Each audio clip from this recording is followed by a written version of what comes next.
Ok. Vamos começar hoje o assunto da magnetostática. Né? E esse capítulo tem... Na verdade, esse capítulo reúne equivalente, digamos assim, ao capítulo 2, né, de eletrostática. Tem todos os tópicos essenciais à formulação da teoria envolvendo campos magnéticos, né?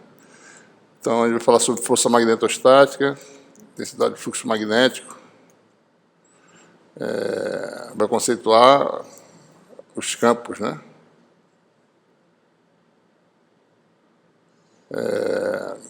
Vai ver também que existe um potencial, tá certo? No caso do campo magnético, né? Que é aquela grandeza que a gente sempre chama de grandeza intermediária, potencial, só que é um potencial de natureza vetorial, potencial vetor. Em certas situações pode-se definir potencial escalar, mas não vamos discutir isso nesse curso. Certo? E observe que sempre qualquer teoria inicia, né? Poxa vida. Com uma relação experimental, né? Então, uma relação que define força. Quem é que produz esse tipo de efeito que a gente está procurando, que é o efeito magnético, essencialmente, né? A gente define o conceito de força e daí define a grandeza de campo associada que, dada essa função campo, se obtém a força. Certo? É a mesma sequência, né? Daí vem um potencial, né? Ele mostra que esse campo pode ser obtido de um potencial, a gente vai ver de que forma. Né? E daí a gente já tem tudo que é necessário para definir as equações diferenciais que governam essa nova grandeza de campo, né? Que seriam, no caso, as equações de Maxwell para a magnetostática. Né? E, como sempre, formulação diferencial integral. E a gente vai ter, novamente, situações em que a gente pode, pela formulação integral, obter solução para problemas, né? Que a gente considera de alta simetria. E, continuando na mesma sequência, né, a gente define, entra com a matéria magnetizada, a gente vai conceituar dipolo magnético, né? Certo? Vai ver que tem propriedades semelhantes ao dipolo elétrico, na construção da propriedade magnética da matéria. Depois a gente vai juntar vários dipolos, formar um material, vai conceituar a polarização magnética, que na realidade chama de magnetização, né? E vai conceituar aquelas grandezas equivalentes a cargas de polarização, aqui são correntes, certo? Né? De superfície e de volume. Né? Lá são cargas de polarização de superfície e de volume. Certo? Vamos conceituar alguns tipos de meios materiais e a gente vai concluir com as condições de contorno para as grandezas magnéticas. Né?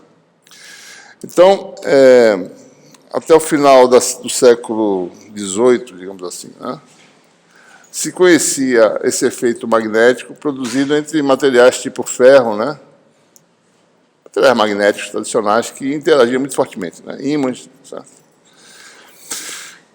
Só mais ou menos em 1820 é que Ørsted obteve uma evidência que esse efeito, um experimento em sala de aula, que esse efeito, na realidade, nada mais era do que inerente às correntes que existem nos átomos, correntes atômicas, né, em efeito coletivo. Né, movimento de elétrons em torno dos átomos. Dependendo de como os átomos interagem no sólido, esse movimento pode se tornar algo assim cooperativo, e esse efeito pode se tornar como se fosse uma corrente macroscópica. Né? Então, ele identificou que o efeito, na realidade, era produzido por fluxo de carga, corrente elétrica. Né? De que forma ele fez isso? Você tem aí um fio que passa uma corrente I. Né? Ele tinha uma bússola. Né? A bússola tem um... Já se sabia sobre isso. Né? Campo magnético da Terra, você tem bússola que orientava ao longo do polo, né? Da direção do campo. Tá certo? Então, isso aqui, na realidade, define uma direção de um tipo de campo, que é o campo magnético. Né?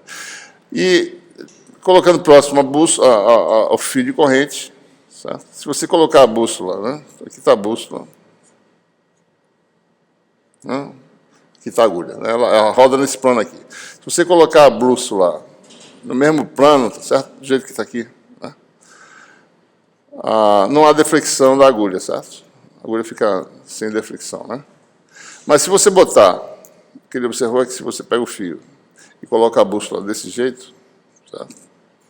Se ela originalmente está assim, né, ela vai se orientar nessa direção aqui. Ou para cima ou para baixo, dependendo da natureza da corrente que está passando aqui, certo? Ou seja, a bússola em si, ela media um efeito magnético, certo? Em torno do fio de corrente, que era orientado no sentido da bússola, da agulhinha da bússola. Ou seja, nada mais natural do que definir essa você visualiza, né, na realidade, se você olhar as direções da agulhinha da bússola, você visualiza algo inerente a um efeito produzido por esse fio de corrente. Então, o que se conclui é que o efeito magnético que existia de interação entre magnetos, entre ímãs, nada mais era do que efeito produzido por corrente elétrica. Né? Certo? E, a partir daí, uma variedade de experimentos foi feita para determinar de que forma esse campo, esse efeito magnético, era associado a essa corrente. Né? Como na lei de Coulomb, a gente sempre começa com essa lei experimental. Certo? A gente não vai discutir os detalhes de todas as medidas experimentais que foram feitas para chegar à conclusão dessa expressão original para a força entre elementos de corrente. Né? Mas o fato é, se você tem dois circuitos portadores de corrente, eles interagem magneticamente, né? E existe uma forma de calcular essa força. Sabendo se a configuração do circuito, certo? Né? De que forma a corrente flui, é possível calcular a força, digamos, do circuito 1, circuito 2, a força que o circuito 1 exerce sobre 2, e pelo princípio da ação-reação, eu posso calcular a força que o 2 exerce sobre 1, só invertendo o sinal. Né? Bom, então, esses fenômenos que a gente está discutindo, tá certo? Que são fenômenos chamados ditos magnéticos, né, são produzidos por correntes. A gente vai ver depois de onde vem essa corrente da matéria, tá certo? Como é que ela aparece, né? Como é que ela aparece coletivamente, como se fosse um circuito de verdade, né? Certo? Isso aqui está solto, não é assim mesmo. Vou botar um último bicho aqui. A gente está falando sobre campos estáticos, né? A gente está falando sobre magnetostática, certo? Então, vamos só conceituar de forma mais precisa, né? Deixa eu voltar um pouquinho para trás aqui. O que é a magnetostática, né? Depois a gente vai falar sobre campos dinâmicos, né? Então, magnetostática, ela é conceituada... Bom, primeira coisa, a gente está falando genericamente que, de forma experimental, se observou que efeitos magnéticos são produzidos por correntes, certo? Circuitos. Que tipo de corrente produz a magnetostática, né? Bom, vamos olhar o princípio da conservação da carga em forma diferencial, que é divergente de J mais d dt igual a zero, né? Certo? Derivou na aula anterior. Magnetostática é produzida no regime, digamos, DC, né? Corrente constante, certo? Ou seja, quando isso aqui é zero, certo? Ou seja, a magnetostática é obtida quando o divergente de J igual a zero. O que quer dizer divergente de J igual a zero? Quer dizer que as linhas de corrente sempre são fechadas, certo? Então, todas as configurações de corrente que a gente vai analisar aqui, certo? Sempre estão no circuito fechado, né? Certo? Claro que a gente vai falar de algumas idealizações, né? Um plano infinito, né? Mas é como se a corrente fosse lá embaixo, voltasse lá não sei por onde e voltasse de volta, né? Sempre está fazendo circuitos fechados. Então, esse é o exemplo característico, né? Dois circuitos fechados em que circulam correntes, por alguma razão você conseguiu circular essas correntes em 1 e 2. Então, existe uma lei experimental que é a lei que origina, ou seja, que é resultado de vários experimentos, né? Concebidos para determinar de que forma a geometria, tá certo, influencia, né, essa grandeza de campo. Então, o fato é que, se você pega um elemento de corrente desse circuito aqui, certo?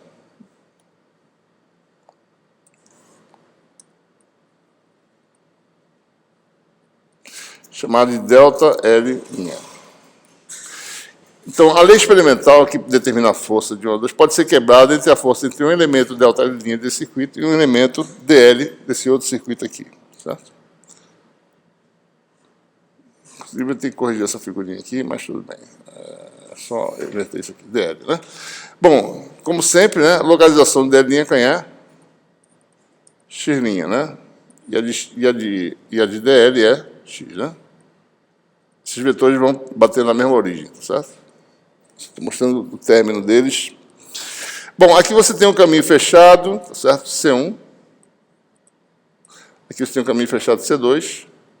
Então, a força que o circuito 1 exerce sobre o circuito 2, a gente está chamando de F12. C1, né? Sobre C2.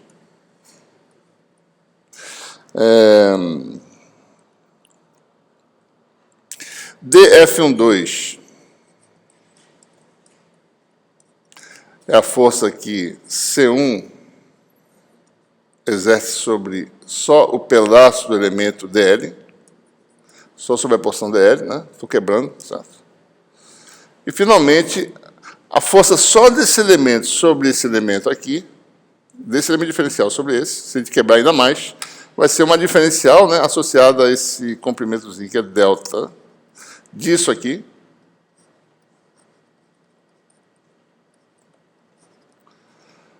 É a força que ΔL' exerce sobre DL. Certo? Então, experimentalmente, essa lei, tá certo, dessa força entre elementos discretos, né? Que nem cargas pontiformes, é muito semelhante à lei de Coulomb em termos de variação com a distância. Essa força entre elementos diferenciais varia com o inverso do quadrado da distância, né? Então, essa força aqui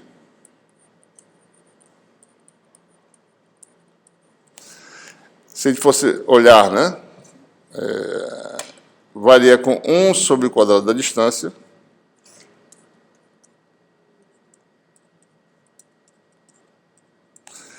E é proporcional, bom, tanto ao comprimento diferencial, tá certo?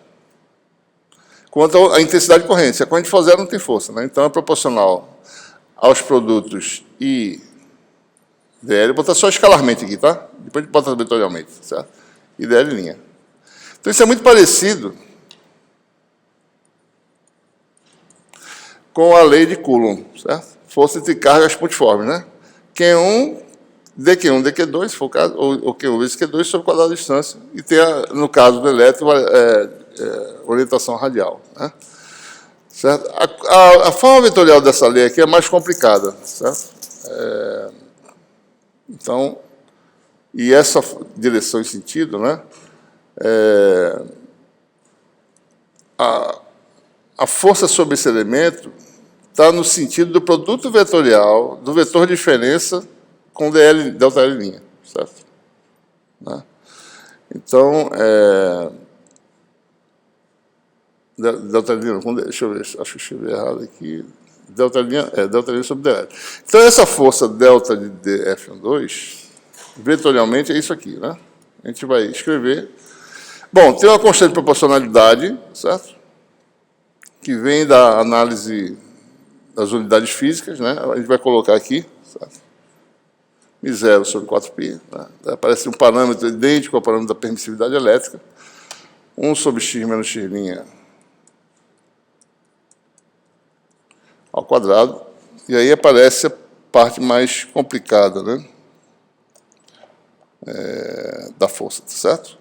Ou seja, aí aparece I2dl, que está aqui, esse aqui é I2 e 1, né? Certo? I2dl, vetorial, e aparece esse outro parâmetro aqui, tá certo? É complicado em termos vetoriais, né? Em termos escalares dá para perceber a natureza da força. Vetorialmente é mais complicado, né? A gente já vai entender um pouco melhor essa complicação aqui, tá certo? Só vou escrever a expressão, né, da lei experimental. Então, isso aqui define a direção e sentido de um vetor, né? Isso aqui é um vetor unitário que vai do elemento 1 para o elemento 2, né? Então, vamos identificar, né? Bom, o efeito do elemento ΔL', certo? Sobre esse circuito DL, né?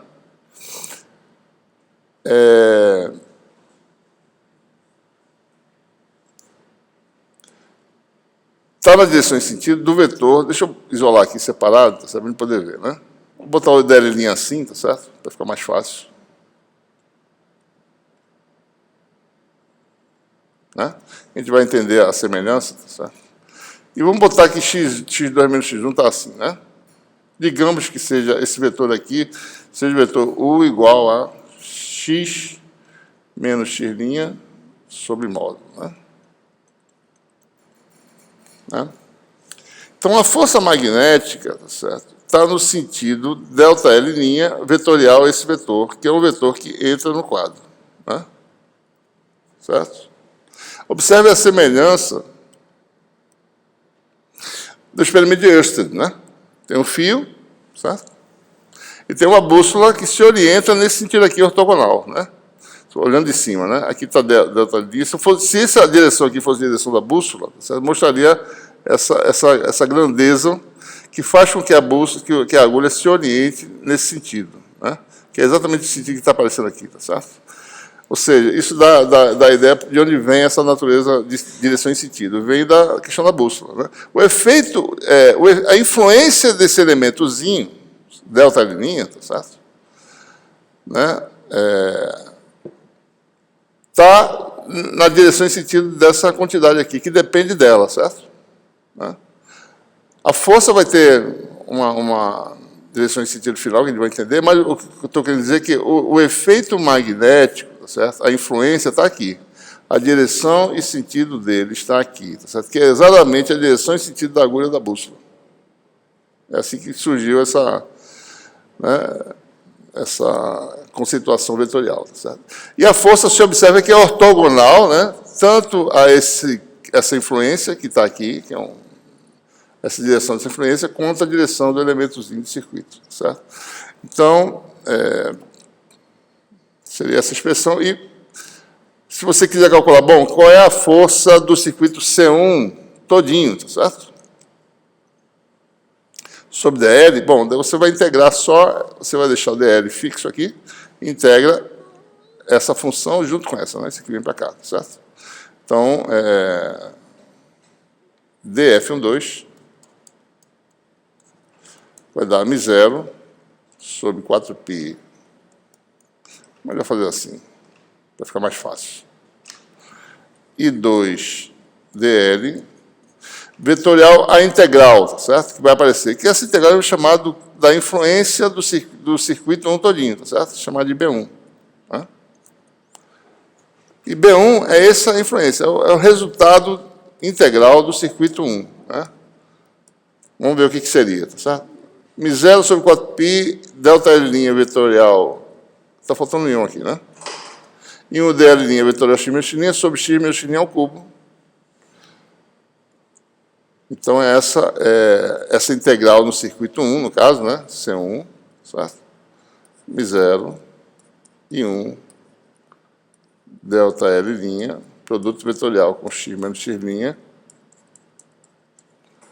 sobre 4π módulo de x menos x' ao cubo.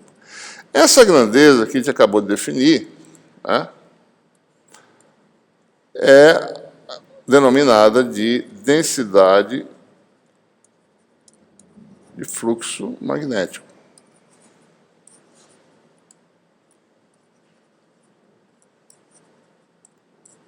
Tá? Não é difícil saber a dimensão física, tá certo? Newton, né?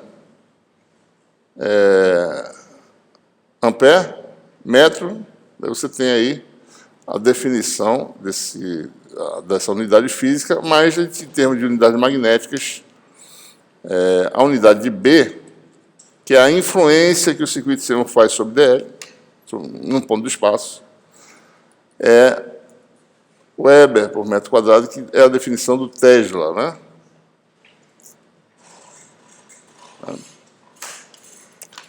Tesla. Certo? E aí a gente pode correlacionar, bom, não é muito importante a gente se preocupar, mas se vocês quiserem descobrir o que é o Tesla, é só olhar aqui, Newton por ampere metro. É o Tesla, certo? 1 metro quadrado, né? É dado por isso. Bom, a unidade que apareceu aqui, a gente precisa também falar, é chamada, é equivalente à permissividade elétrica, né? Estamos falando de coisas no vácuo, né? Esse misério aqui é a permeabilidade, né? Permeabilidade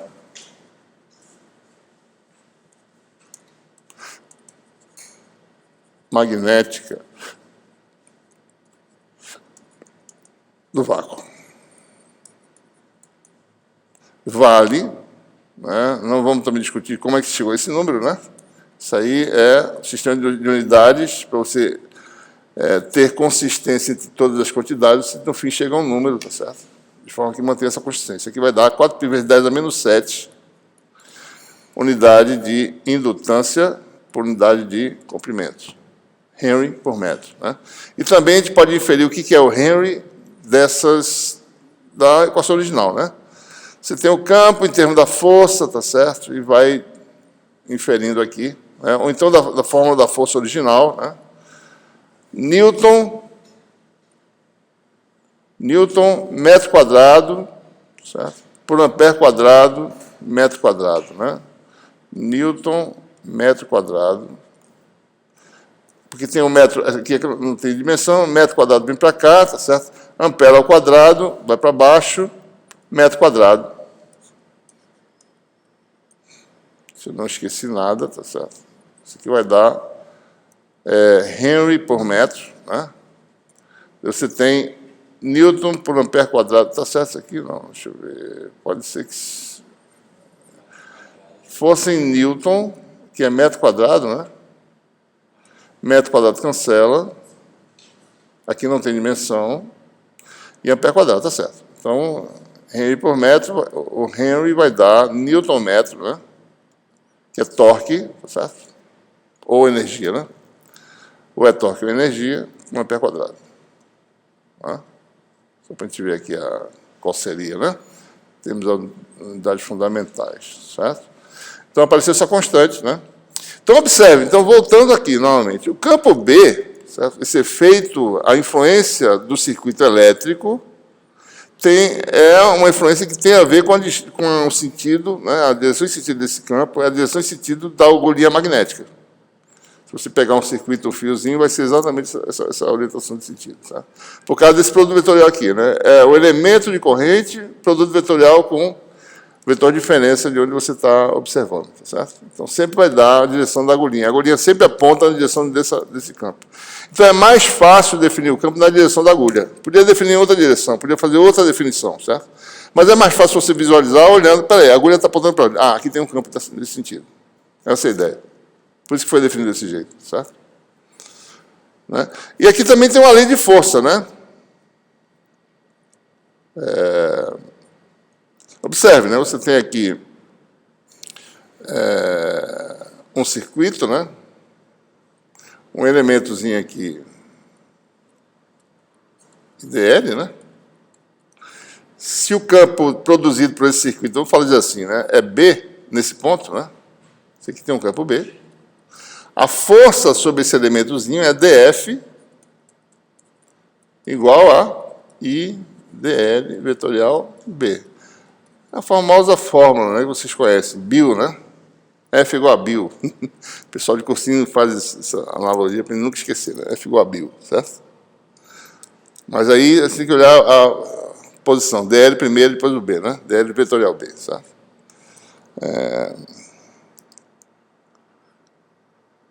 Bom, e se eu quisesse terminar o cálculo, né, a força F12 que eu não calculei, só calculei um pedaço da força, né? Só calculou um pedacinho, né? Então, a força total é integrando agora no elemento C2, daí você tem a força final, certo? F12, pode fazer assim, né? Integral sobre C2, I2, DL, vetorial B. Ou seja, pode fazer em duas partes, né? Calcula o campo do circuito 1, em cada ponto do circuito, depois integra, você tem o resultado final, certo? Então, a nossa tarefa aqui começar a determinar campos de configurações de circuitos, né? Configurações simples, né? Quanto mais complicado, mais difícil o cálculo, né? Mas, em princípio, essa é toda a teoria, tá certo? Para descrever a magnetostática. É essa a lei da força e a lei do campo. Como é que se calcula a força e como é que se calcula o campo do circuito, certo? Né? Mas aí, essa lei fundamental é que nem a lei de Coulomb, né? Ela tem consequências, certo? Né? A gente tem que, então, adquirir familiaridade com o campo de algumas configurações e ver daqui a pouco que tipo de consequências nós temos para esse campo, né? Então, eu vou calcular algumas coisas aqui. Primeiro, o caso do fio de corrente, né? Um exemplozinho.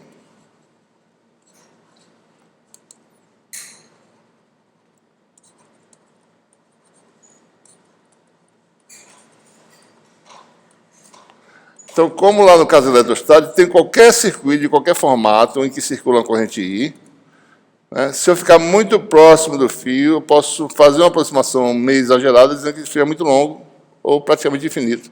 E aí eu tenho uma ideia de quanto é que é o campo próximo de um fio, certo? Uma linha de transmissão dessa, né? Você está perto da linha, tem uma ideia de quanto é o campo magnético, certo? Dá para ter essa ideia por essa formulazinha, certo?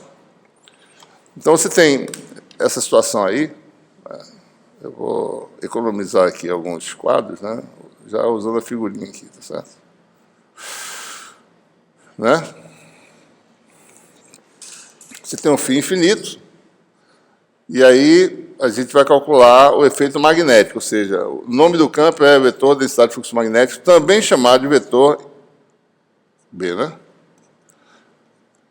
Densidade de fluxo, né? Ele não é o campo magnético ainda que vai ser definido.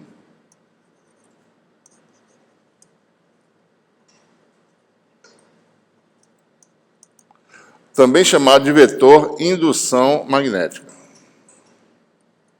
que tem a ver com a lei de Faraday, que a gente vai falar no capítulo 6. Certo?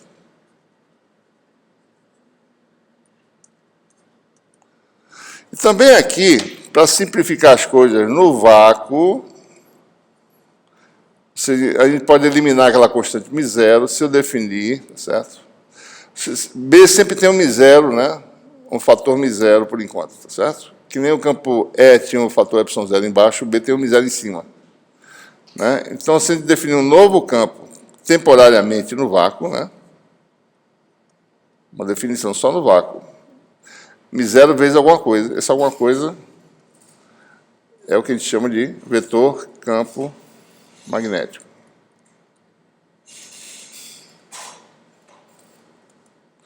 Então, se vocês olharem a expressão da expressão para o campo B, eita, está meio doido aqui. Certo? Então, o B é esse aqui tudinho, né? O H é só essa parte aqui, certo?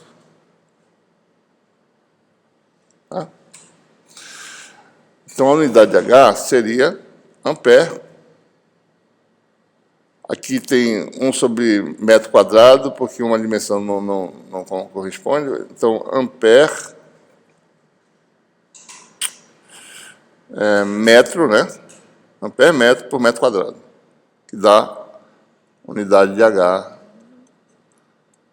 ampere por metro, né? Campo B em terra ou Weber por metro quadrado, campo H em ampere por metro, certo? Tá?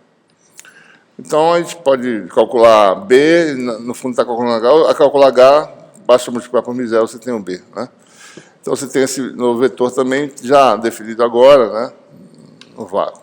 Bom, muito bem, então vamos calcular o campo de um fio infinito. Então, o que nós temos aí, né? Suponha que você tem um fio infinitamente extenso, circula uma corrente I. Então, como eu falei para vocês, né? Esse aqui é um circuito fechado, em que eu estou calculando um campo muito próximo. Daí eu estou usando essa aproximação, né? Essa idealização que o fio é muito longo, é infinitamente longo, né?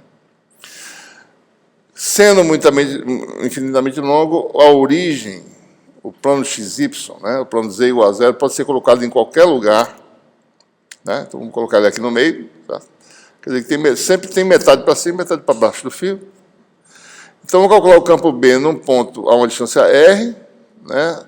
devido à geometria, vai ser mais simples calcular em cilíndrica, né? Certo? Então, se vocês olharem a integral, né? Você vai ter IDL, isso aqui é o DL, né? Linha. Observe que DL' é variável, né? DL' é o elemento de corrente do circuito. Vetorial X, que é a posição onde você está, certo? Que é aqui. Menos X', a localização do elemento DL', né? Aqui, certo? E daí o resto, né?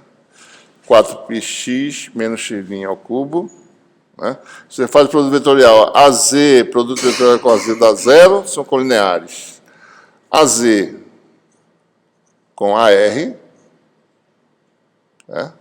Dá um vetor ortogonal, que é o Φ, né? Certo?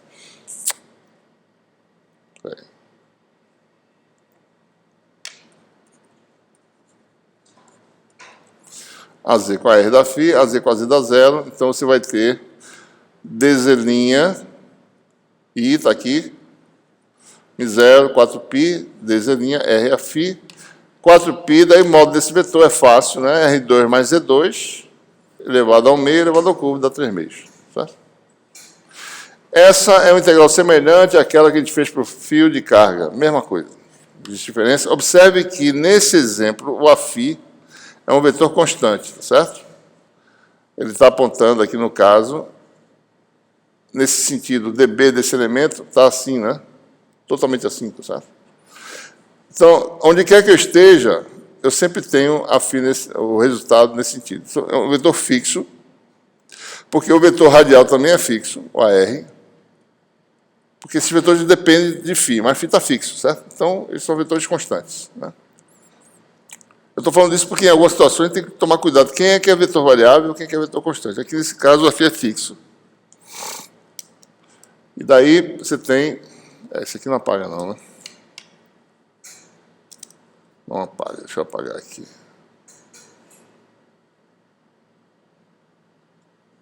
Posso fazer isso? Posso. Fica mais fácil. Então, esses vetores saem da integral. Ele fica com a integral simples, em que você usa aquela mudança de variáveis Z' igual a R tangente de um ângulo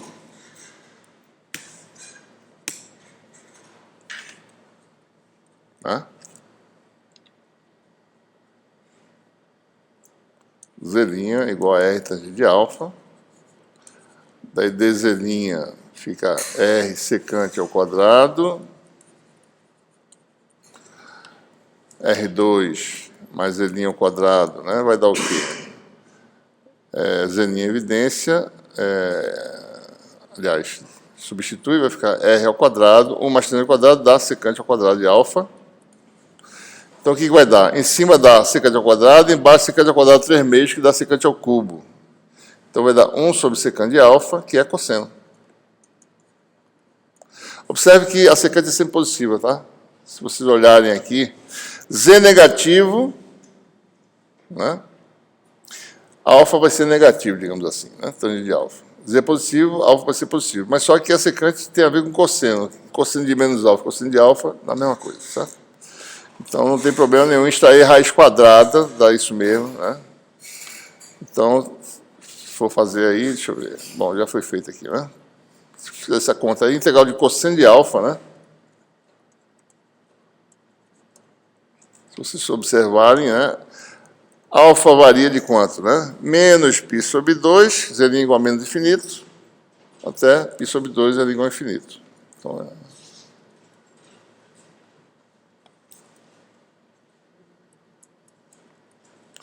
dá seno, né? Seno de π sobre 2 dá 1, seno de menos π sobre 2 dá menos 1, que dá 2. Resultado, certo? Bom, se vocês calcularem direitinho lá, vai dar esse resultado aí. Ou seja, B igual a 0I sobre 2πr, HA é igual a I sobre 2πr, né? a φ ampere por metro. Né? Então, o que nós temos aí? Né? A configuração de linhas de campo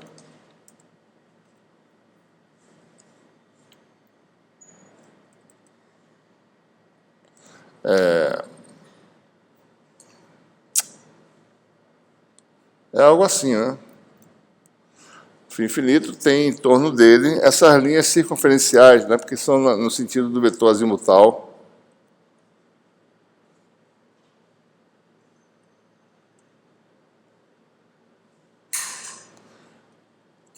Por que ele foi aqui para cima, rapaz? No sentido do vetor azimutal afim, né?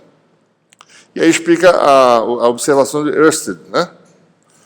Ou seja, ele botou a agulha magnética, tá certo? De forma que ela se orientava realmente no sentido do campo. Se ele botasse a agulha assim, tá certo? Né? Observe que tem uma parede aqui no plano, tá? Então a agulha não pode virar para lá, né? Fica parada, não pode. Onde você colocar, ela vai tentar virar para lá, mas não pode porque tem o fundo da bússola não deixa a agulha virar, por isso que ela não se orientava. Quando ele botou no plano, ele realmente consegue observar, né, o efeito, né? Visualmente, ele já vê o campo, né, como sendo o campo da orientação da agulhinha magnética. Né? Bom, e com isso a gente pode determinar força entre fios também, né?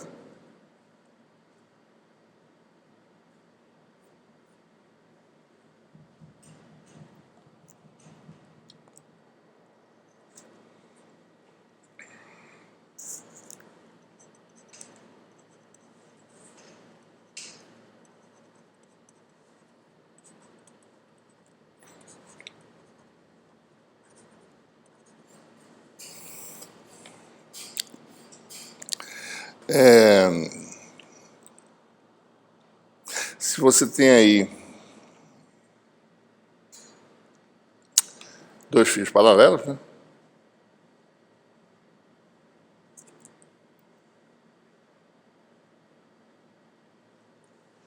Infinitamente longos, posso calcular a força só sobre esse elementozinho aqui de comprimento, digamos, dz, né? A força sobre esse, tá certo? Que está mais ou menos centrado aqui nesse ponto. Deixa eu mudar essa cor aqui, peraí. Deixa eu mudar essa cor aqui para uma cor que a gente possa ver.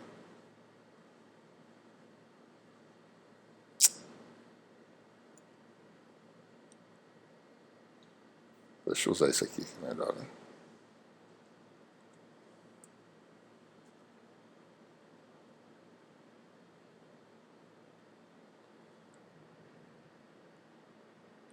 Usar a cor escura, cadê?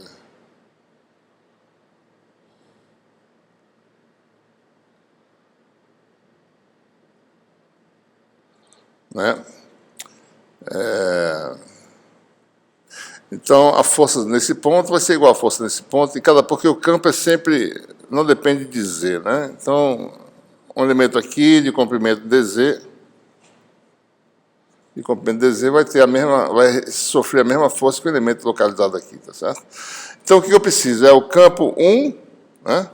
A força nesse elemento, chamado de df, né?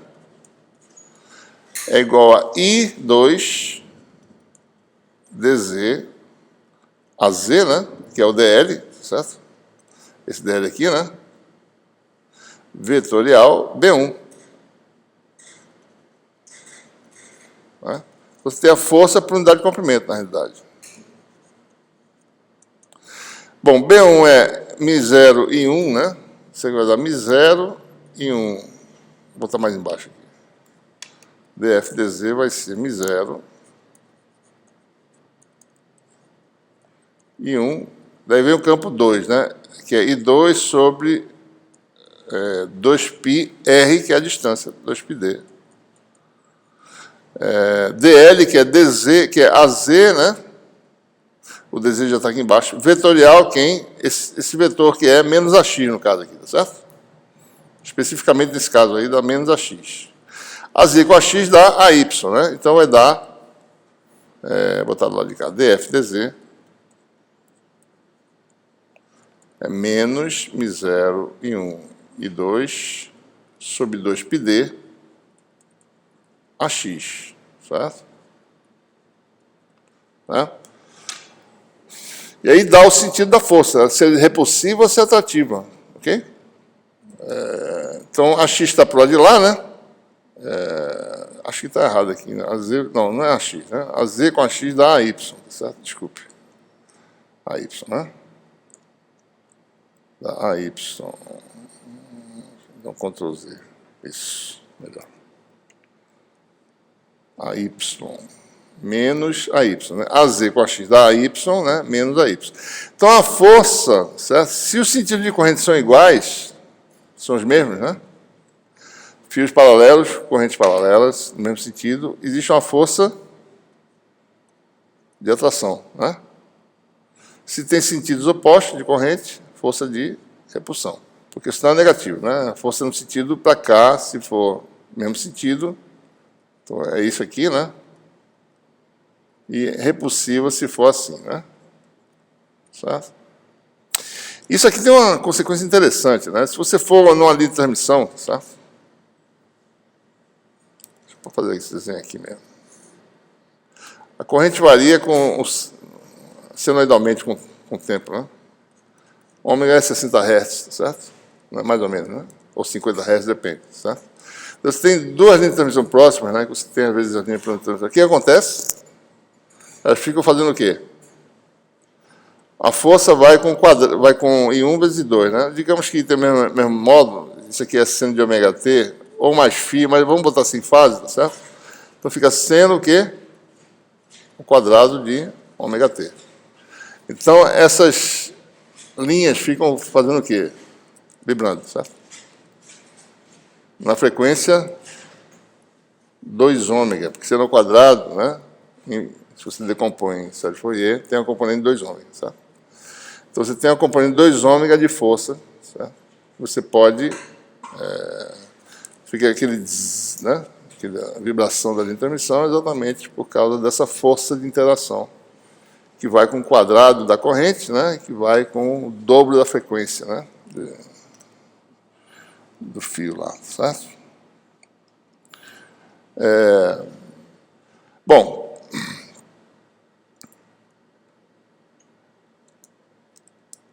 existem idealizações, né? Situações em que o volume... Observe que a gente está falando aí, né? De uma corrente que circula num fio, né? Certo? Ora, se você tem um condutor com uma seção transversal extensa, né? A corrente pode estar distribuída na densidade de corrente, né? Certo? Então, se você tem volume de corrente, né? O elemento aqui agora vai ser o elemento de volume, né?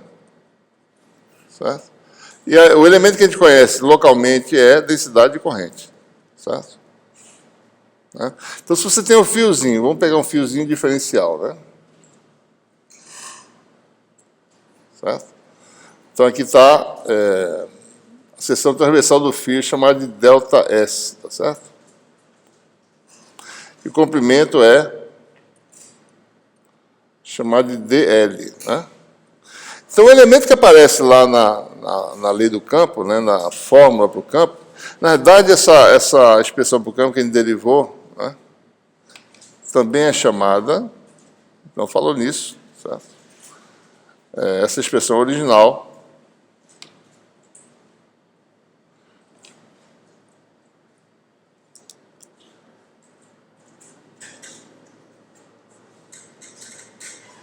como é que eu mexo nesse negócio aqui? Ah, tem apagador aqui. Tem apagador aqui, não sabia. Posso apagar isso aqui, né? Meio demorado, mas posso apagar.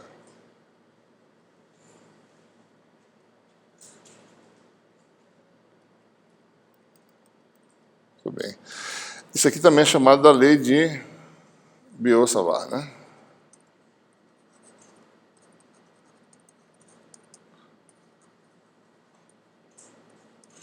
É a fórmula de Biot-Savart para a obtenção do campo de uma distribuição de corrente, certo?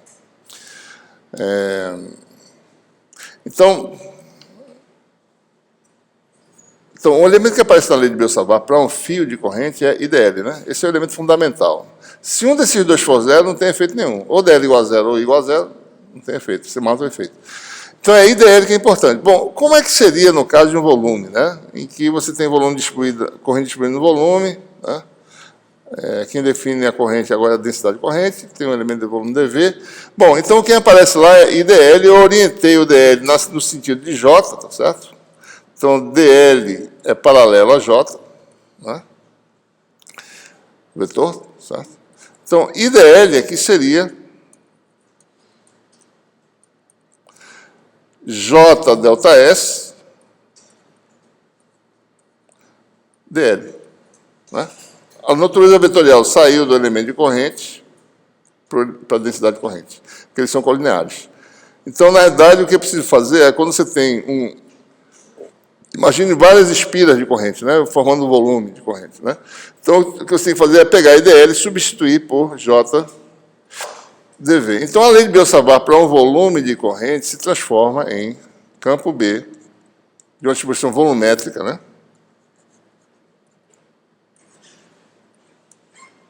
J no ponto x', produto vetorial, sobre 4π módulo ao cubo.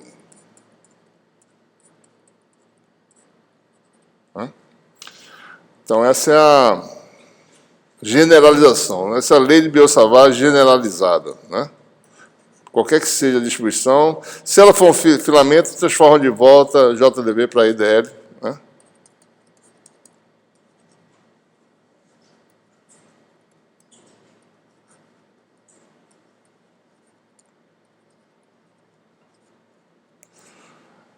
Ok? Bom, então, volume de corrente, né? Deixa eu ver se eu tenho aqui. E nós temos também a possibilidade, né, em algumas situações, de ter... Esse aqui é o nosso volume de corrente, né?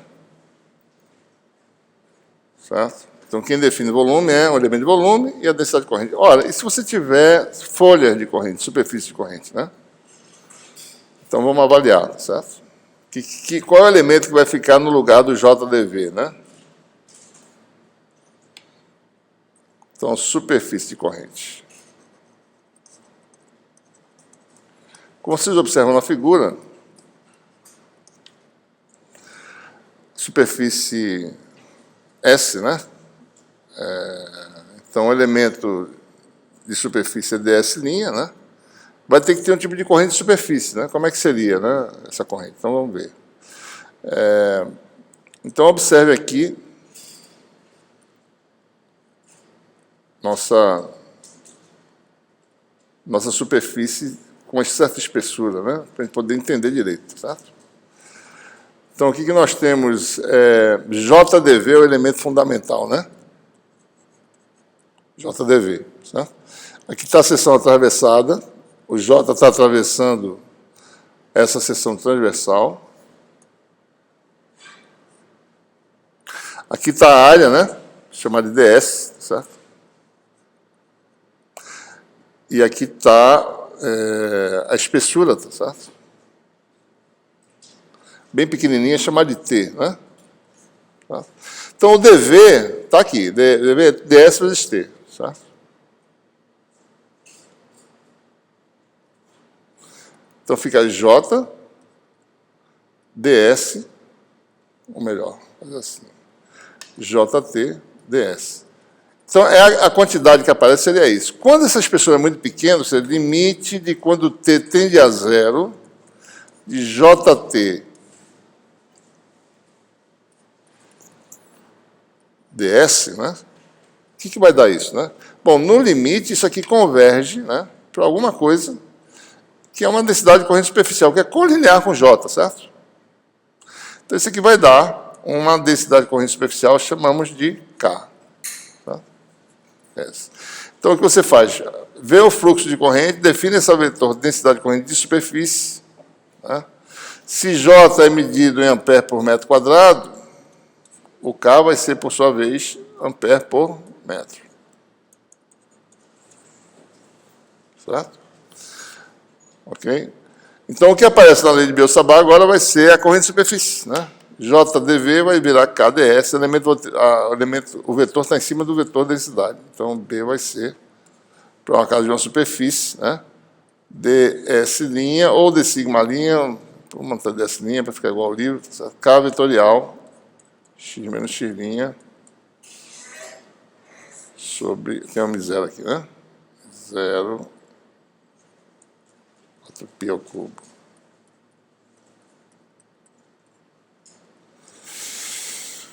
Né? Então, observem um detalhe, eu vou reforçar um pouco mais esse conceito, porque as pessoas se confundem um pouco nessa questão de definição de corrente de superfície. Né? Deixa eu elaborar um pouco mais aqui, tá certo? Como é que a gente calcula as coisas, né?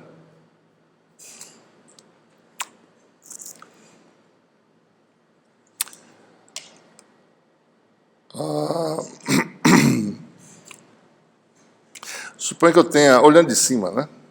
Um plano, certo?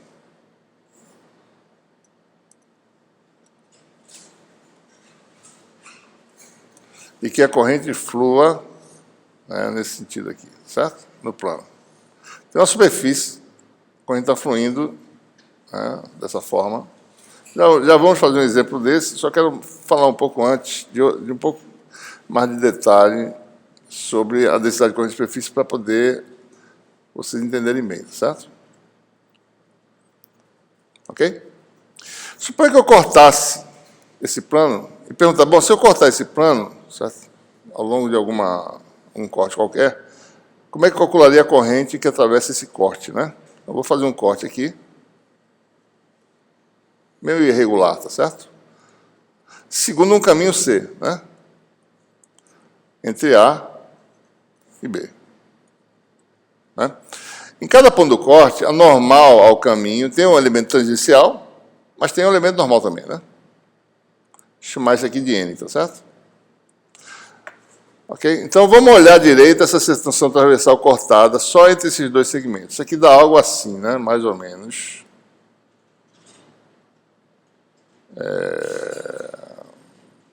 Algo assim, tá certo? Eu estou mostrando um pouquinho a seção transversal aí do corte, tá?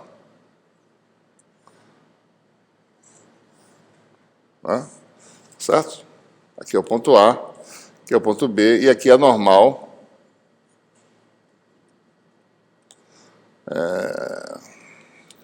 Ficou muito bom aqui, né? Deixa eu botar só mais ou menos. Aqui está normal, né? Aqui está a seção transversal dessa folha de espessura T. Novamente, vamos voltar à espessura T, certo? Para saber, bom, qual é a corrente que cruza esse segmento de A até B, né? Como é que eu faria isso? Bom, eu pegaria a densidade de corrente, pegaria a área transversal, tá certo? Tem aqui um DL, né? E um T, que está aqui, tá certo? E calcularia DI de A até B é J, voltando à densidade de corrente volumétrica, né? Produto escalar com quem? Com a área, né? DLT, N, certo? E calcularia, bom, como T é mais ou menos fixo e constante, calcularia a corrente de A até B, que no fundo seria integral nesse caminho C que eu falei, tá certo? Esse caminho C, só que o elemento vetorial é anormal, só, certo? Então, e a B seria integral de A até B, chamar de C, esse caminho orientado de A até B, tá certo? De JT, certo? Escalar N, DL, né? Tá certo? Isso aqui é a nossa densidade de corrente superficial, K. Então, essa é a receita para se calcular a corrente que atravessa o segmento definido por uma curva C. Qual é a regra? Calcule a integral de linha dessa quantidade aqui, certo? Projeção do K na direção normal ao segmento C. Tá? Então, se eu for calcular, agora, esquecendo o J e falando em K, certo? Vou pegar K, calcular a integral de linha de A até B, de quem? De K, certo? Que é esse vetor aqui, tá certo? Deixa eu botar em outra cor, fica melhor. Por azar, deixa eu pegar um outro N aqui, tá certo? Para ficar mais inclinado, para poder ver melhor. Deixa eu pegar aqui. Assim. Azul não, vou pegar branco. Aqui está normal, certo? Nesse caso aqui. E nesse ponto você tem o K, né? O K está na direção da linha de corrente aqui, né? Então, o que você calcula? Uma integral de linha é meio estranha, né? Diferente da tradicional, certo? Que é a integral do produto escalar de K com a normal ao caminho, integral de linha nesse caminho. É assim que calcula, certo? Mas de onde vem isso? Vem da definição, integral de JdV, aliás, JdS, né? Que dá a corrente, certo? Então, para vocês poderem fixar esse conceito. Como é que, quando tiver corrente de superfície, você precisa calcular a corrente entre dois segmentos, entre dois pontos? Como é que eu calculo? Bom, integral de linha da projeção da normal ao segmento, né, cumulativamente, integral de linha, certo? Bom, então, a gente derivou a lei de Biot-Savart, então, para a superfície de corrente. Vamos agora calcular, certo? Uma situação nova dessa, né? Ou seja, que a lei de Biot-Savart para superfície de corrente, né? Certo? Então, vamos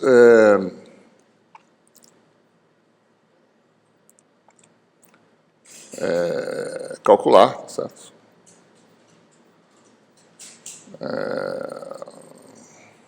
Eu posso apagar tudo, né?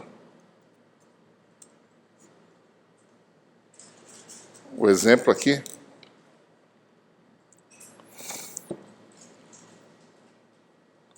Plano infinito de corrente, certo? Mais uma idealização, né? Por exemplo, eu posso ter uma espira, né? Uma espira não, um solenoide, né? Deixa eu... Isso aqui pode ser visto se essas espiras estiverem muito próximas, né? A corrente entra aqui e sai aqui, certo? Tem uma bobina, né? Um indutorzinho, certo? Se isso aqui estiver muito junto, né? Bom, bicho.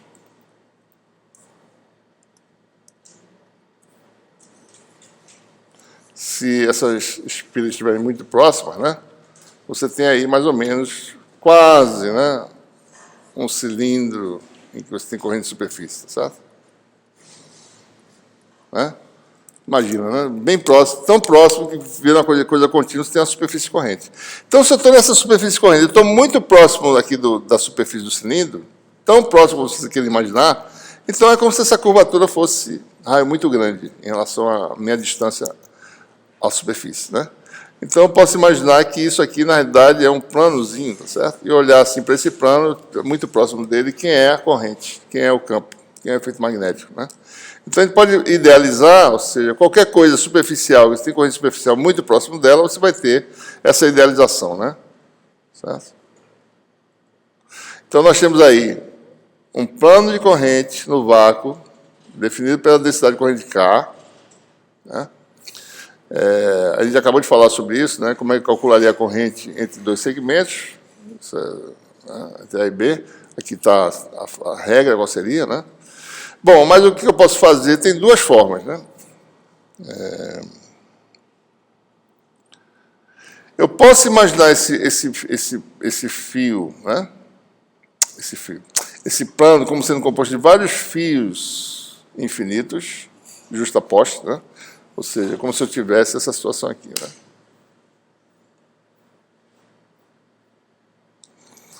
Vários fios juntos, certo? Formando, né? Um plano infinito de corrente, né? Corrente saindo do quadro. E posso calcular o campo de um fio e somar o campo dos fios num determinado ponto. Observe que eu boto a minha origem onde eu quiser, né? Porque isso aqui tem simetria de translação, certo? Então, eu boto ali em qualquer lugar e calculo o campo no ponto do espaço que pode ser no eixo Z, sempre, né? Onde eu colocar, eu boto sempre no eixo Z, certo? Posso fazer isso, né? Calculo o campo de cada fio. Eu vou fazer diferente, eu vou usar a densidade corrente, tá certo? Aqui no exemplo do livro, nós temos, usando o conceito do campo já de um fio, já conhecido, a gente vai fazer diferente. Vamos calcular usando a fórmula original, tá certo? Ou seja, a fórmula original da lei de Biot-Savart é essa aqui, ó, B é igual a integral de ds', né? Linha porque é o elemento que você varre a distribuição. K, nesse ponto, vou omitir aqui o argumento, produto vetorial com x menos x'. Vamos tirar o B e calcular H, porque a gente fica esquecendo o M0, né? Então bota H aqui, tá certo? O H é feito exatamente para isso. Quando você esquecer o M0, vira campo magnético aqui, né? K vetor x menos x' sobre 4π módulo ao cubo. Certo? E vamos usar, ou seja, precisa definir x, z a z, está aqui na figura, x. Só que x' agora, né, vamos fazer aqui separadamente, não é essa posição não, tá? X' é um ponto no plano, certo? Então, vamos olhar de cima o plano, né? Pegar um pedacinho dele, centrado em torno do eixo z, que está aqui. Aqui está x, aqui está y, né? Aqui está um ponto, certo?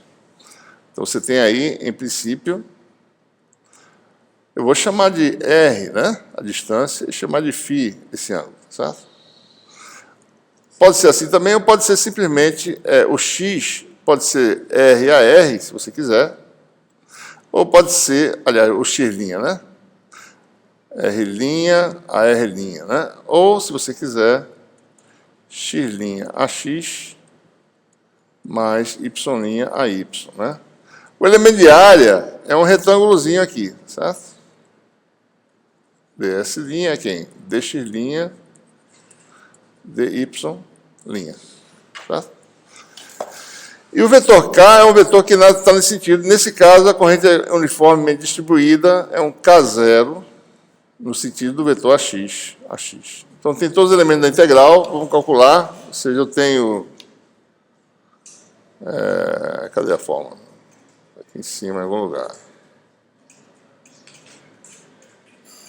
Está aqui, né? Tem o K, tá certo? Tem o X, tem o x'. M0 a gente está omitindo, está usando campo magnético. Então, você vai ter, vamos lá, H, 1 sobre 4π, integral dupla, né? dx dy. Então, tem duas integrais, né? Menos infinito a mais infinito. K é K0 a x. Vetorial x, que é z a z, né? No eixo z. Menos x', tá certo?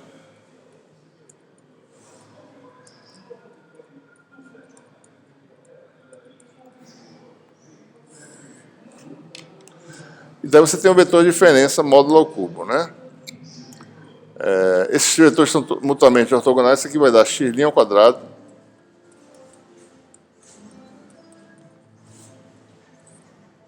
elevado ao meio, elevado ao cubo, dá 3 meios, né?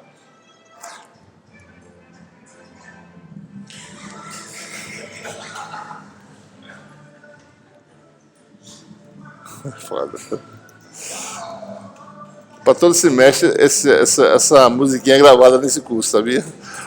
Acho que tem alguns anos já de gravação de música do sindicato da UFPE. Certo?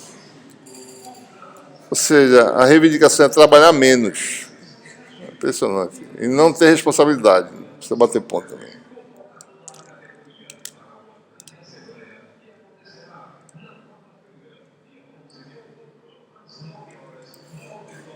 Espera um pouquinho, a gente recomeça. Vamos ver o tempo que leva, né? Mais ou menos, certo? 27, 26.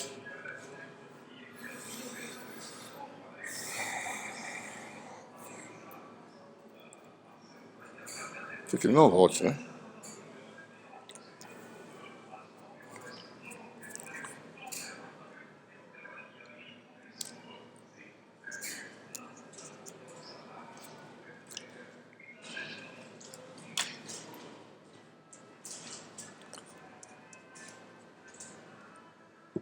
É com esse fundo musical até que dá para falar, né?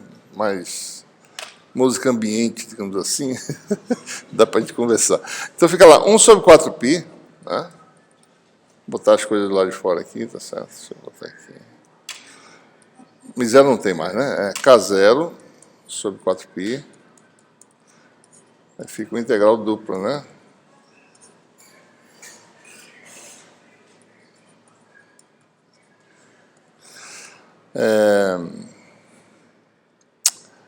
E vai ficar... Bom, AX vetor AX dá 0, né? AX com AZ dá AY, menos, né? AX com AY dá AZ. Então vai ficar AX com AZ dá AY menos ZAY, certo? E aqui você tem AX com AY, né? Dá AZ, Y', né?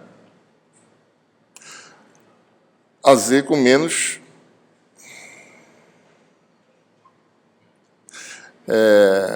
AZ menos AZ, né? Então, AX devido a AZ dá menos Y', né? E aqui fica esse denominador, certo?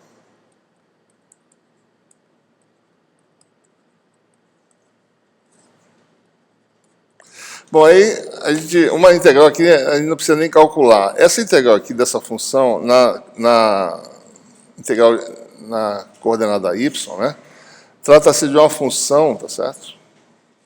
Y sobre y mais sobre y2, né? É algo assim, né? Y' sobre, olhando o resto, isso aqui é x', né? Aqui y' sobre y' ao quadrado, mais um parâmetro chamado de um beta ao quadrado, certo? O resto, né? X e z. Na integral em y, é isso que a gente tem que fazer, tá certo? Integral de menos infinito, mais infinito, isso aqui elevado a 3 meios, né? Essa é uma função ímpar, certo? Ela é zero na origem, muda de sinal, tá certo? E em y muito grande, em módulo, né? Ela vale zero, certo? Y sobre y3, dá 1 sobre y2, então ela faz algo assim, tá certo? Tem que ter um mínimo em algum lugar e um máximo, né? Para poder voltar para zero. Porque ela é zero aqui, zero lá, tem que ter um máximo em algum lugar, certo? Então é uma função ímpar, a integral dela vai dar zero. Certo? Então essa integral aqui dá zero. É uma função ímpar. Então sobra só a função, esse termo aqui não depende das coordenadas, fica o integral. Já se define, então, a direção em sentido do vetor h, né, ou b. Vai ficar h igual a menos k0, AY, K0z no caso, né? AY, K0z, AY sobre 4π, integral dupla, tá certo? Né? Dx', dy' sobre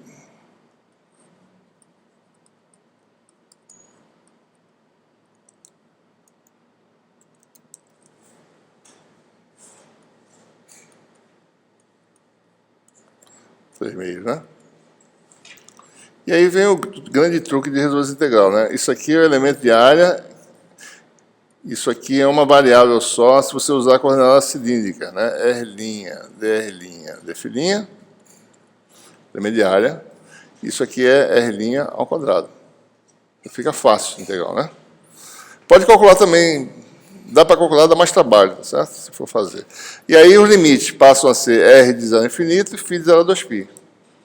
Né? Então você tem menos K0z a y sobre 4π, da integral de 0 a 2π dφ', 0 a infinito,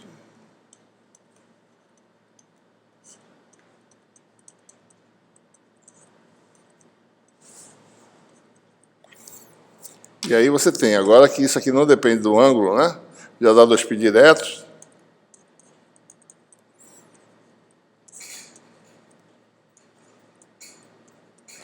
fica essa integral que é fácil, né? Se chama isso aqui de U, certo?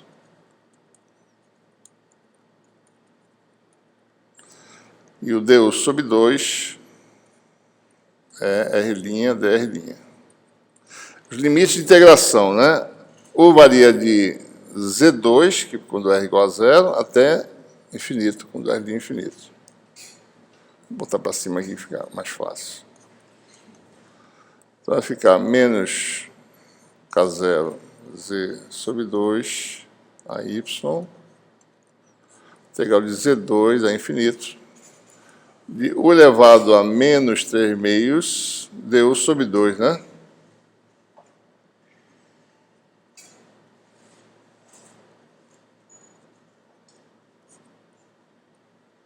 Certo? E essa integral aqui dá U elevado a menos 1 meio vezes menos 2.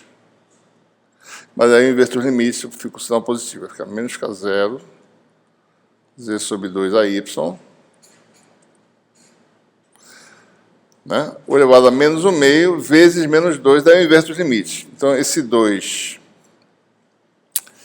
vai cancelar com esse 2 aqui, tá certo? Vai ter um 2 que vai aparecer, vai ficar U elevado a menos 1 meio, invertendo os limites, vai dar de infinito até Z2. É aí que a gente tem que tomar cuidado. Bom, isso é 1 sobre raiz de U, né? Quando U é muito grande, dá 0, certo? Quando vale Z2, dá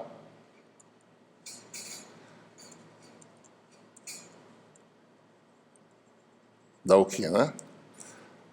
1 sobre raiz de quem? Z2. Sempre tem que tomar muito cuidado, né, com esses cálculos, tá certo? As coisas são todas positivas, né? Tem que tirar a raiz de forma que ela dê positivo, certo? Então, a raiz de Z2 tem que dar módulo de Z. Então, isso aqui vai dar menos K0 sobre 2, Z sobre módulo a Y. Certo? Então, esse é o campo final, né? H, está aqui separado, bem grande, menos K0 sobre 2, daí tem um vetor que depende de onde você está. Ou você está de um lado do plano ou do outro, né? Então, deixa eu botar aqui assim. O plano está aqui. Do lado de cima, o campo é constante, né? Isso aqui vira 1.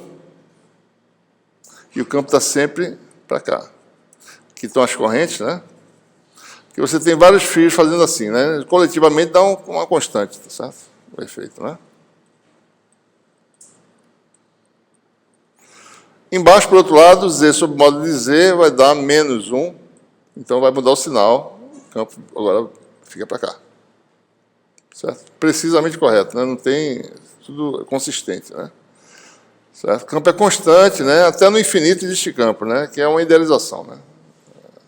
Se você for muito longe do plano, ainda tem campo, que é o mesmo valor bem próximo do campo, né? Então, isso é uma idealização. O resultado se aplica a situações de superfícies curvas, desde que você esteja muito próximo. O campo é mais ou menos da ordem da metade da densidade corrente. Certo? E está sempre orientado, né? No sentido que vem pela regra da mão direita, certo? Corrente, direção do campo.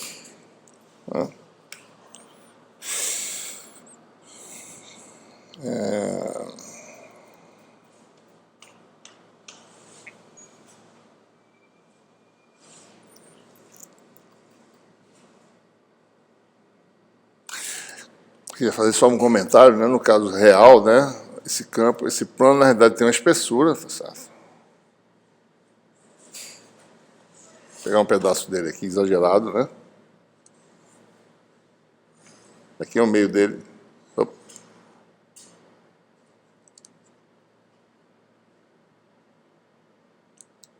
Fez um quadrado ali, foi? Esse aqui. O que ele fez, não. Ilusão de ótica. Ah. Tá, então aqui é o meio do plano. O plano tem uma espessura qualquer, tá certo?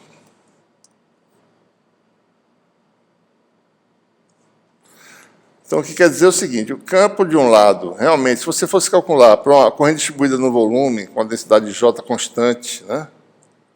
Fosse avaliar direitinho o campo, aqui o eixo Z, aqui o eixo Y, né? O que acontecia é, se você calcular mesmo, usando a lei de Biot-Savart, Você vai mostrar que o campo aponta para um sentido do lado de cá, constante, e aponta embaixo, né, para outro sentido, constante. E dentro, né, isso aqui é constante, né? Chega até aqui. Quando chegar aqui, tá certo? Ele vai variar linearmente até mudar de sentido para o outro lado. Tá? Certo?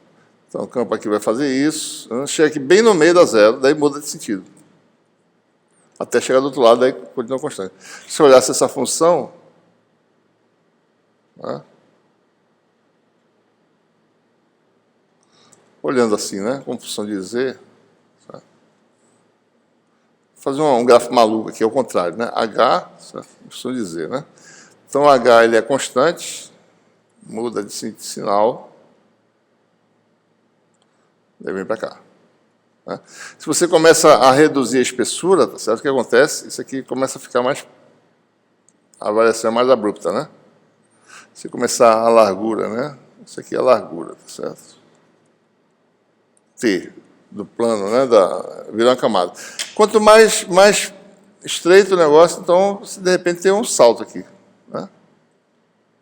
Certo? Vem abruptamente muda de sinal, mas é porque existe a transição contínua lá no meio do plano, certo? Então você tem isso aqui, né? E vai fazendo isso, né? Até você chegar nesse ponto aqui, que é o plano de espessura zero, né? Certo? Muito bem. Bom, vou falar aqui rapidamente sobre... a gente não vai usar muito isso, a gente só vai elucidar, tá certo? Como...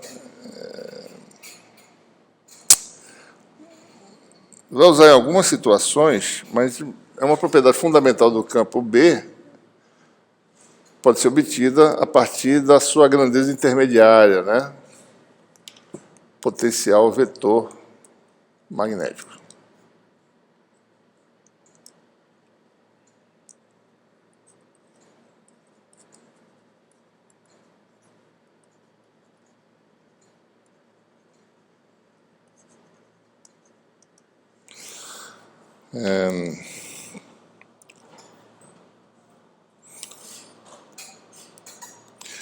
Bom, eu vou só passar rapidamente essas demonstrações, só para vocês... A gente vai usar algumas propriedades, né?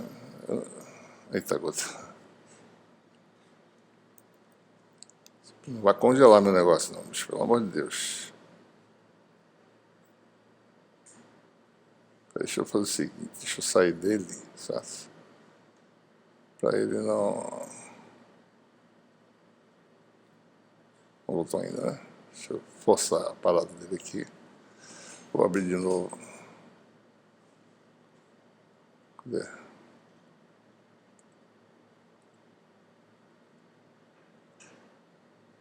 Como é que tá, rapaz? Deixa eu ir no livro.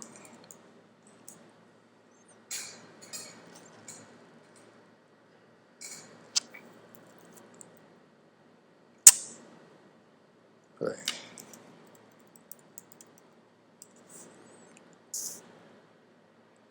Vou abrir de novo aqui. Estou abrindo o negócio sem querer aqui. Peraí. Achei aqui. Ah, não, peraí. Deixa eu abrir aqui. Por que está tão difícil achar esse livro? Capítulo 5, né? Estava aqui.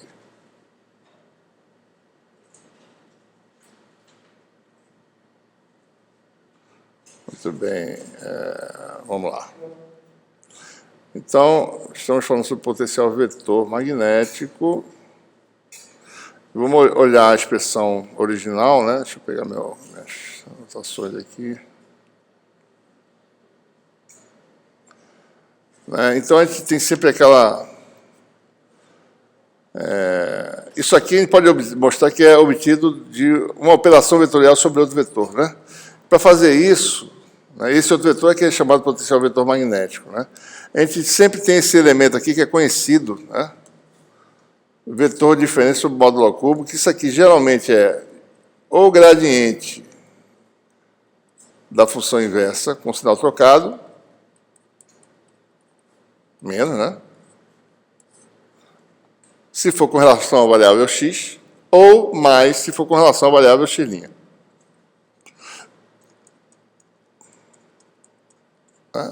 É fácil saber disso, por quê, né?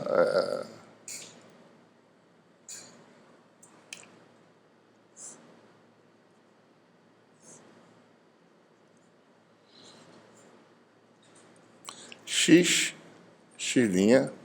chamar a distância U, vetor unitário U, né? Gradiente de 1 sobre U, né? Menos derivada em relação a U, 1 sobre U. Da derivada é menos AU, DDU, da função inversa, né? DDU de 1 sobre U, né? Se fosse R, né? Poderia ser R. Eu estou botando U. Eu vou botar R para ficar mais fácil de te entender, né? Vou fazer assim que é melhor, talvez. Vou botar R, certo? Fica mais fácil. 1 sobre R, né? Menos AR, derivada em relação a R de 1 sobre R, né?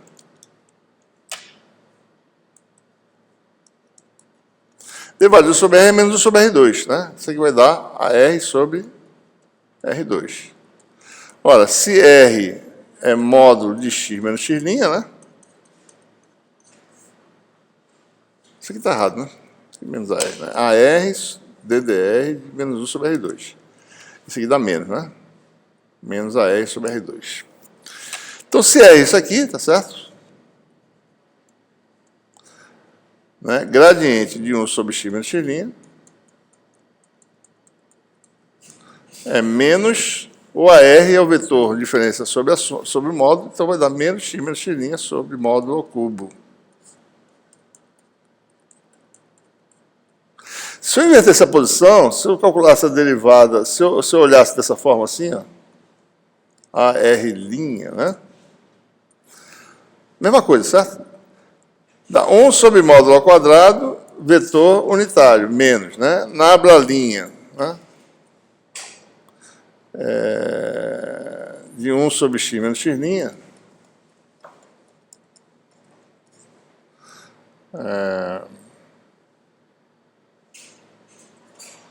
Aliás, se fosse com relação à variável linha, né? É só mudar o sentido aqui, vai dar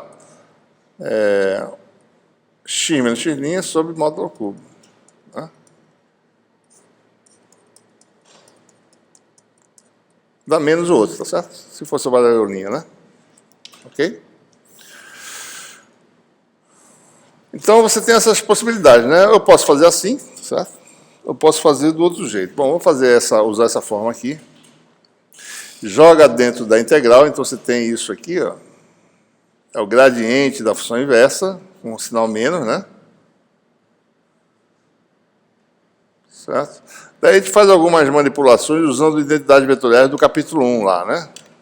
Isso aqui é um pedaço, né? J, que é o vetor, está aqui, ó.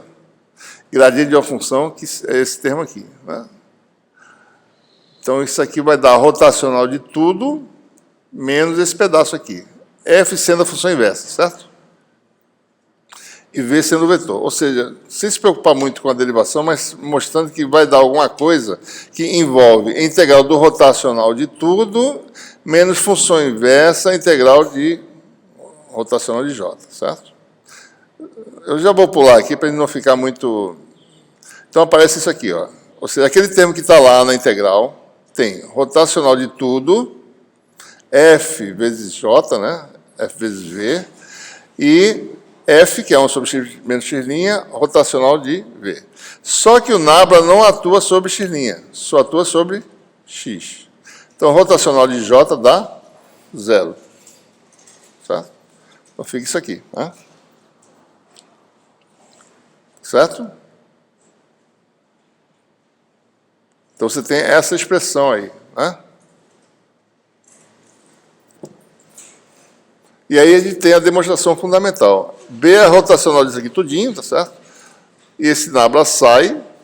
Então, você tem uma mostra que o B é rotacional de alguma coisa, né? Certo? Isso vem da lei de Biot-Savart, né? Se B é dado por aquela expressão, é porque ele é rotacional dessa quantidade aqui. Certo? E essa quantidade é que a gente chama o potencial vetor magnético, né? Ou seja, integral só dessa parte aqui, μ0j, sobre 4π distância. É idêntico, esquecendo a natureza vetorial, tá certo? Ao potencial escalar, né? A dependência com a distância, né? Mesma coisa, né? Rho de x', 4πε0. Mesma coisa. Só que aqui é vetor. São 3 integrais. Mas cada integral é igual a uma dessas, certo? Aparece uma função em cima que depende de x' e aparece a distância embaixo. Mesma coisa. Né? Então, essa é uma grandeza intermediária que, determinada essa grandeza, agora que tem uma interpretação mais simples, uma conexão mais simples entre a direção desse vetor e a direção de J, certo? Não é um produto vetorial que está aqui em cima, agora é uma coisa mais fácil, né? Você pode quebrar em 3 integrais e calcular cada componente. Obtido A, você tem o B. Rotacional de A, certo? Né?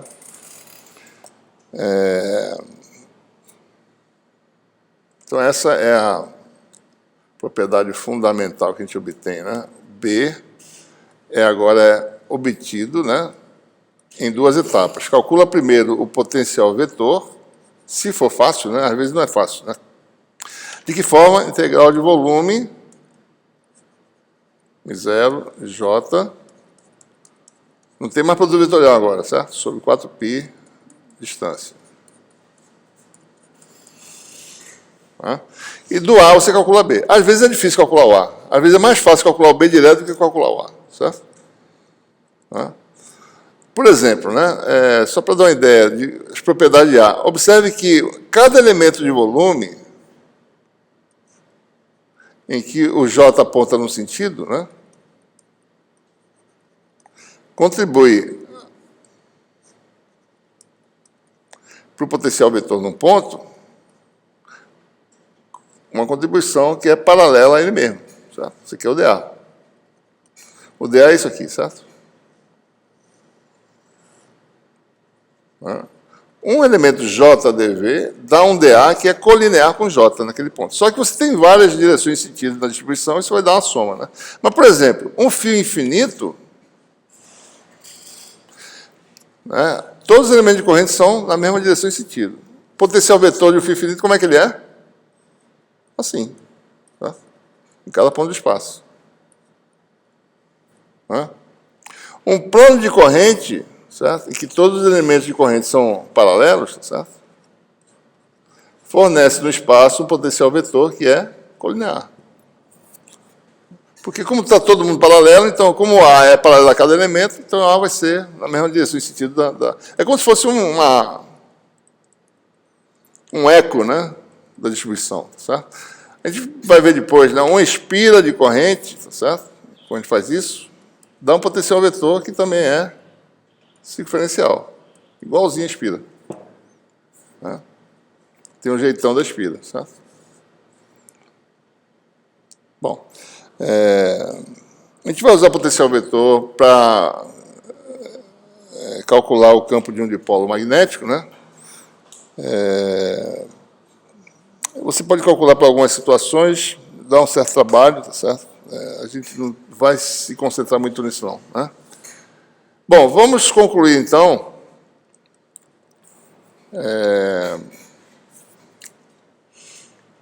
com as equações de Maxwell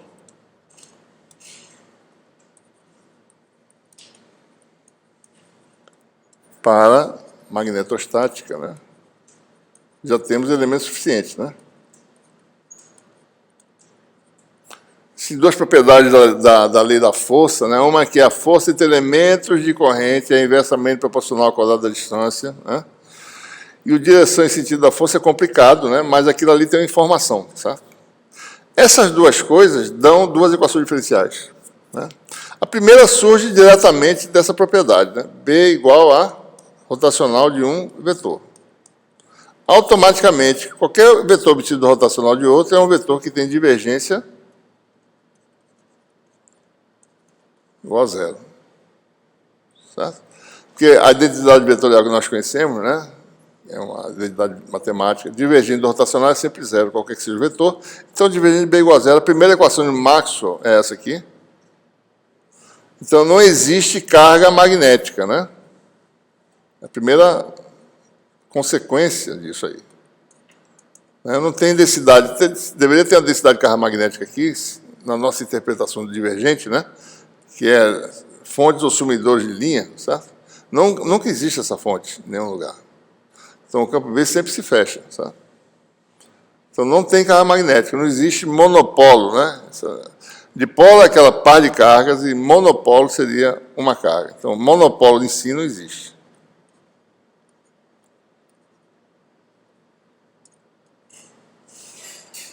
Monopolo magnético.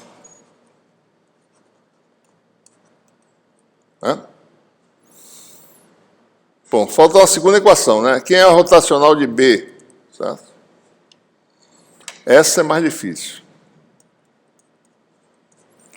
Né? Bom, se eu pegar B igual a rotacional de A, isso aqui vai dar rotacional do rotacional de A. O que é isso aqui? Né? Vai dar o quê? Certo? Alguma coisa tem que relacionar isso com quem o produz. Quem produz o efeito é a densidade corrente. Né? Isso tem que estar do lado direito aqui uma densidade corrente. Bom, expandindo isso aqui, vai dar gradiente do divergente de A menos laplaciano de A. Certo? Igual ao quê, né? Bom, pode-se mostrar, tá certo, que o divergente de A dá zero. A gente poderia fazer isso, mas vai gastar um tempo desnecessário. Né? Vocês olham a demonstração nas notas de aula. Pode-se mostrar que o divergente de A dá zero, certo? Usando propriedades, as identidades vetoriais, que eu acabei de falar de uma delas aí. Né? Usando essas identidades, a gente pode mostrar que o divergente de A é igual a zero. Resta saber quem é o laplaciano, certo? Né? Então, isso aqui vai dar menos laplaciano de A, né? Ou seja, em resumo, né, o rotacional de B, sabendo disso aqui, é menos laplaciano de A. E isso aqui é o quê?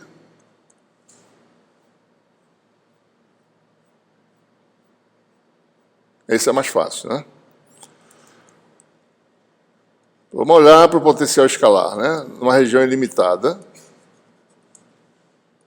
Você tem essa expressão aqui para função potencial de qualquer distribuição de carga volumétrica.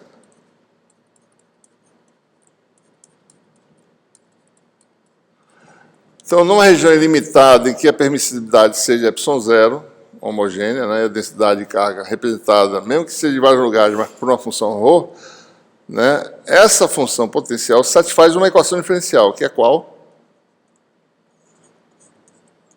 A equação de quem? Qual é a equação diferencial potencial? Quando a densidade de carga é ρ? Poisson, menos ρ sobre ε0. No caso, se fosse ε, era sobre ε, né? Tá bom? Então, isso aqui é a solução disso. Equação diferencial, solução numa região ilimitada, sem fronteiras, tá? Eu peguei toda a densidade de carga e joguei na função ρ. Então, se você souber fazer isso, jogar todo mundo na função de densidade, você tem a equação diferencial que governa essa função, é essa aqui. Bom, eu tenho um problema semelhante aqui. Eu tenho aqui A igual a integral de volume de J de x', tem um zero, né? Sobre 4π x menos x'. E eu estou fazendo a mesma pergunta. Quem é o laplaciano de A? Certo? Bom, vamos ver. A resposta é fácil. Se eu quebro A em componentes, vamos fazer em cartesianas, tá? De x a z, né? Aí, quebro J em componentes,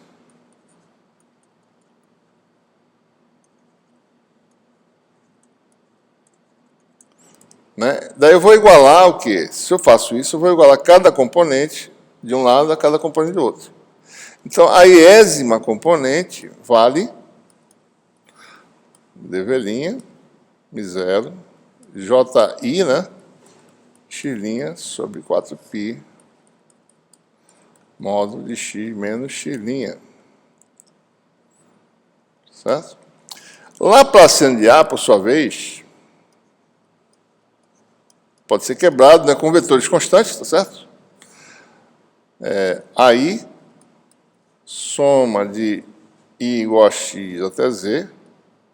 Quando o vetor constante, vai dar o vetor correspondente, o versor, né, a x, a y, a z, vezes o laplaciano da componente AI. Certo? Então, essa aqui é a pergunta. Ora, se eu tenho a solução para AI, quem é Laplaciano de AI? Só é usar a semelhança. Laplaciano de φ, né? E a solução para φ está aqui, ó. Vou até pegar ela aqui e botar aqui embaixo, certo?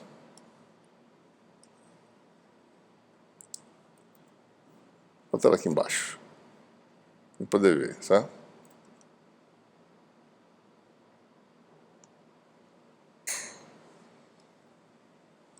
Ó, analogia, né? Se φ é dado por isso, então φ satisfaz essa equação, né? Mesma coisa. Se A é dado por isso, então qual é a equação que se é satisfeita pelo Laplaciano de AI? Né? Isso é fazer a semelhança aqui. Laplaciano de AI vai ser quem? μ0 é 1 sobre ε0, menos μ0. Rho vale JI. Né? Daí, se eu somar agora vetorialmente, né, soma dos laplacianos, tá certo? E formar o vetor laplaciano de A,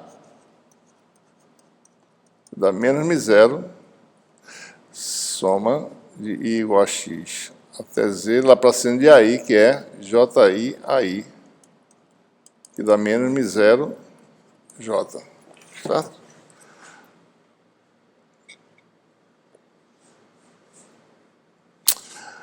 Daí você tem rotacional de B, é o que a gente está procurando, né? Igual a menos Laplaciano de A, que vai dar μ0 J. Segunda equação de Maxwell, né? Então temos aí as equações diferenciais que governam o campo B, que na verdade é o campo original, né? Depois a gente vai definir o H direito, a gente definiu parcialmente. Né? Ele tem duas equações diferenciais para esse campo. Estamos no vácuo, né? μ0 J, certo? Então, essa é o que vai governar a magnetostática, é isso aqui. Certo? São essas equações diferenciais, as equações de Maxwell para a magnetostática. Né? Ok?